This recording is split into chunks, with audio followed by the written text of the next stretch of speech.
Michael and Amanda. This is Patty Blackwolder. I am actually driving out of Potomac Shores right now from the Model Row, and I just wanted to share with you the back entrance to the lots where you're talking about. You'll actually be able to get to them from Model Row and where the crossings is.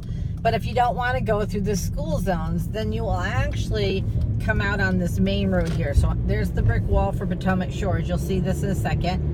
And as I drive up here, there's a back entrance to Potomac Shores. It's called Potomac River Boulevard, and that's where the old models used to be, which are now all up for sale by the investors.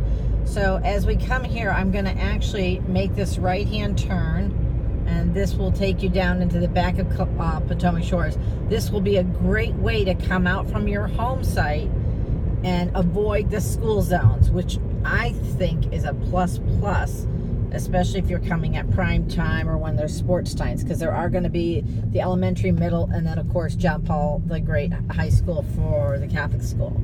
So as we come down here, you'll see that right across here there is a walkway here that is one of the walking paths throughout the community.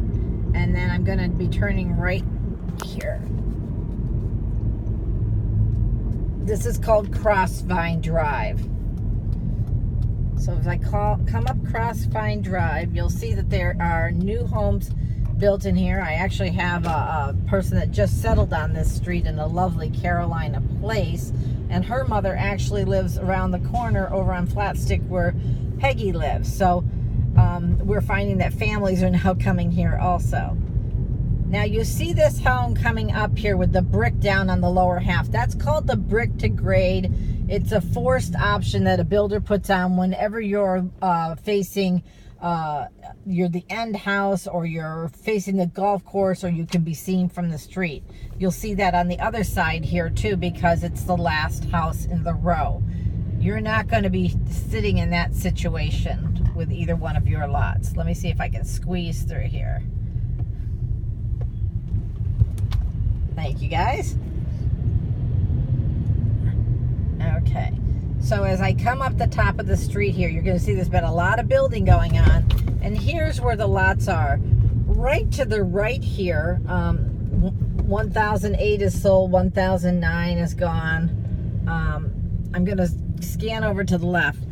These are the NV lots going in. They're actually sitting up on the hill looking at the golf course. So as I go up here, we're going to turn right on Springcrest.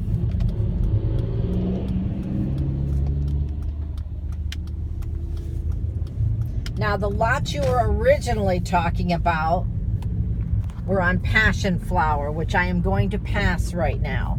And I'm going to go up to the next cul-de-sac, because that's where the lot 32 is. You can see by driving here that the roof line of the school is over there, and then if you look further down, you can start to see how the road is going to connect down into the Model Row. I'm going to turn right here, and they actually do not have signs out on these lots, but they're going to release it for you as a favor or courtesy to me. So here's 30 and 31 right here. So I'm going to go down to the cul-de-sac. This is a long cul-de-sac, and the 30 and 31 are right up at the top of the cul-de-sac. These lots back here are saved for like the Berkeley, the Mary Peak, all the bigger product line. But it's a beautiful cul-de-sac, and it's going to be a great place. And then these lots happen to have the stone wall behind them, which is kind of cool. And the ones on the right side have a berm behind them, which is just a hill that they've, natural hill that they put in. But the lots you're looking at are really awesome. And I'm actually going to come over here like this. Let's see.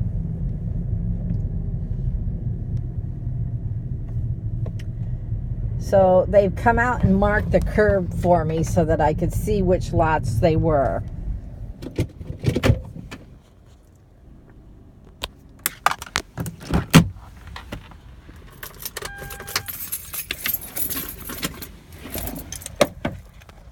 So given the choice, both lots are super flat. The curb hasn't even been cut in for the lots yet. But to give you an idea, in all of this space, there's just going to be houses on Passion Flower, and this street. So there's a huge amount of space from the back of your home to the back of the other home. So you're going to have a very, very spacious lot, probably with some of the biggest backyards in all of Potomac Shores. You can also see that the land is fairly flat here. I am going to have to check to see if this is a walkout lot, because it looks like it could be in a condition to have a walkout lot. Lots are, I would say lot 30 is going to be straight on the street, and 31 is going to be a little bit on the curve, just to give you an idea. But it really doesn't change the difference in your lots. Now, let's see what you can look at when we turn around here. You're going to have, on this side of the street, you're going to see houses, but behind those houses there's going to be a berm, so you really don't even see the roof line of the school. Although you might hear the kids outside playing at the school, because it is an elementary school, so in the daytime. But other than that, I don't think you can go wrong with either lot. They're both going to be exceptional. You're going to have a sunrise coming on the front of the house, and I believe a sunset on the back of the house. I'll double check that to make sure. But these are the two lots. I don't think you could go wrong with 30 or 31. Just pick which one ever you think. I do think that 30 is closer to the end of the street, whereas 31 is a little bit further down in the cul-de-sac. So that might make a difference to you. But that's it. Hopefully that helps.